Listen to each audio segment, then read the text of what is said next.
Neighbor was stealing water from my supply, so I ruined him. I live in Asia and just purchased a new house. Now, the previous owners were family friends who needed cash urgently and haven't been living in my country for nearly 3 years. So I got it for a great price in the middle of the capital city. The sale was finalized at the start of this month and I moved in right after. The house was definitely a fixer-upper, as the previous owners had left mid-renovation and the main door was locked with just a padlock, not even a door lock. The house had no gate, meaning anyone could just walk right on in. The first day I moved in, someone's bike was parked in the garage. I just parked it on the road. On the same day, I had a gate installed. An angry man was knocking on my gate later, and I didn't bother answering. But through my window I could see him giving up and taking the bike after 15 minutes. So already, I wasn't digging the neighborhood. But I didn't have any incidents after that. Aside from people not knowing that this was no longer an abandoned house. So my gate was blocked more often than never, but a no parking sign on my gate fixed that issue. Last week, I was having a shower in my bathroom, and I noticed my water pressure was lower than usual. I also heard my next door neighbor's water pump going. Now this neighbor, an old guy, lived in a 3-storied house, the first being the lowest and the one he lived in. The other 2 floors were rented out to tenants. This guy wasn't happy about the house being sold, and voiced many concerns to my friends, the previous owners. He was super angry about it, and my friends did warn me, but I'm a 6 feet guy, with 3 dogs. No way he was doing anything, and yep, he didn't. So with this living situation, a water pump is needed to pump water to the tanks on the roof, since the public supplies pressure is not enough to get it up 3 stories. Now, I heard the water pump going, and immediately was suspicious. Sure. Coincidences exist, but it wouldn't hurt to check it out. I waited till his pump turned off, and then turned on different taps in the house. Sure enough, the pressure was back to normal. This made me even more suspicious, but if he was stealing water, it also made sense. The water bills had been going up over the years. This house wasn't lived in, but the house also had some water leaks, so it was chalked up to that, even if the bills were too high to be caused just by leaks. Now it's starting to make sense. At some point in the last 3 years, this old miser thought he'd saved the cost of paying for water, and waltzed into the property, and is siphoning water from my lines. I couldn't find where exactly he was siphoning water from, but after checking my pressure multiple times, I was pretty sure.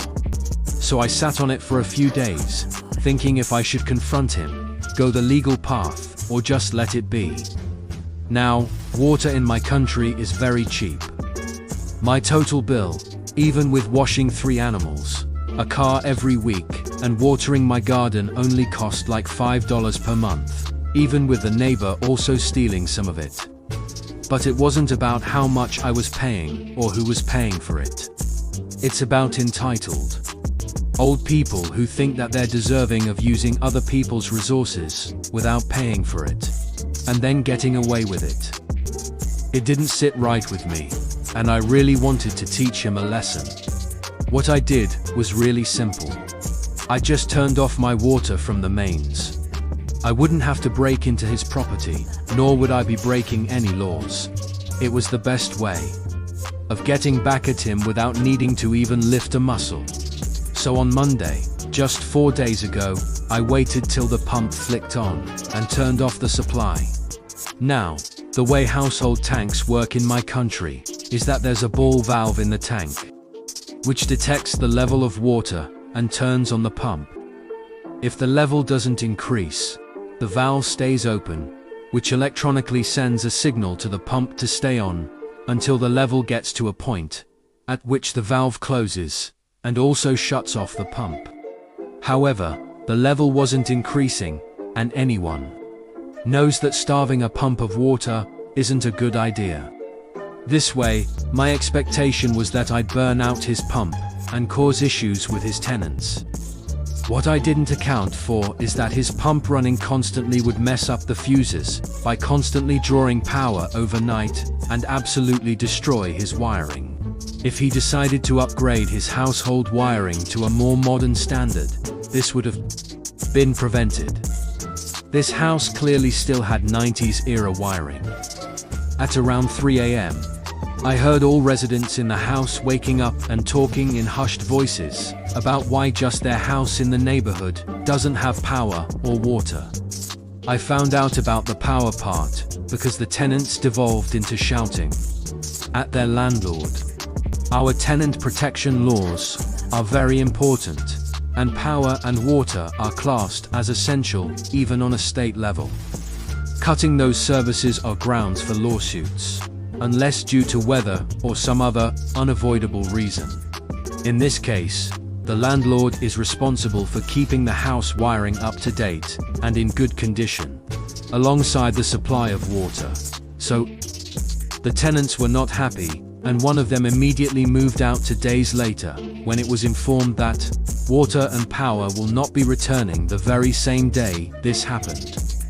Both tenants in the 2 floors lodged a complaint with the police. And if a person is in clear breach of laws, the police have the authority to fine or penalize the person without a court judgment. It can be challenged in court if the person thinks that they were unfairly penalized, but they still have to pay the fines and will only be refunded if and when the court finds the fines unlawful. So now, the landlord lost both tenants and has to pay a fine of $500, which is a lot of money in our country. He also has to refund the security deposits of both tenants and cannot rent out until both issues are fixed, which will cost him more money. As of right now, he's moving out on Sunday to his daughter's place since he cannot afford to live alone. The tenants were his only source of income, and he's a retired mechanic, so he has no other income.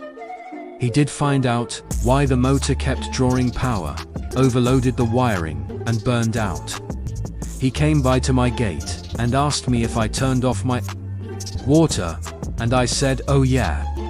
My tank had a new leak on a pipe, and I turned it off till the next day until the plumber came by to fix the issue. Y'all, the look on his face. He kept a straight one, but I just knew he was holding back. He just said, "Oh, okay," and went back inside. Not sure if he knows I know, but I don't care because he can't do anything.